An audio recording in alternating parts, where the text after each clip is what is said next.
নমস্কাৰ, আজিৰ খবৰলৈ স্বাগতম জনাইছো। বিহালীত হাতী মানুহৰ সংঘাত। ৰাজ্যৰ বিভিন্ন স্থানত হাতী মানুহৰ সংঘাত অব্যাহত থকাৰ সময়তে যোৱা এসপ্তাহ ধৰি বিশ্বনাথ জিলাৰ বিহালীৰ বিভিন্ন অঞ্চলত ট্ৰাক চলাই বিঘাই বিঘাই পকা ধান ভক্ষণ কৰি ক্ষতিসাধন কৰি আহিছে বন্য হস্তীয়ে।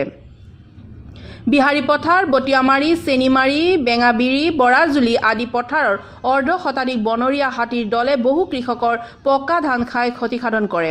তদুপৰি যোৱা নিশা ৰাংচালিৰ হেমন্ত দাস, লক্ষ্য হাজৰিকা, পুতুল দাস, বুবুলি হাজৰিকাকে আদি কৰি বিভিন্ন কৃষকৰ প্ৰায় 50 বিঘা পকা ধান খাই ক্ষতিসাধন কৰে। উল্লেখযোগ্য যে যোৱা 2 বছৰ ধৰি বনৰীয়া হাতীয়ে খেতিয়কৰ ক্ষতিসাধন কৰাৰ পিছতো খেতিয়কে বন বিভাগক ক্ষতিপূৰণ বিচাৰি আবেদন জনাই আহিছে যদিও আজিকোপতি ক্ষতিপূৰণ লাভ কৰিবলৈ সক্ষম নহল। এই ক্ষেত্ৰত খেতিয়ক ৰাইজে স্থানীয় বিধায়ক তথা মন্ত্ৰী ৰঞ্জিত দত্তক ব্যৱস্থা গ্ৰহণৰ দাবী জনাইছে। বিহালীৰ পৰা ভুৱন লুইতৰ ৰিপৰ্ট, আজিৰ খবৰ।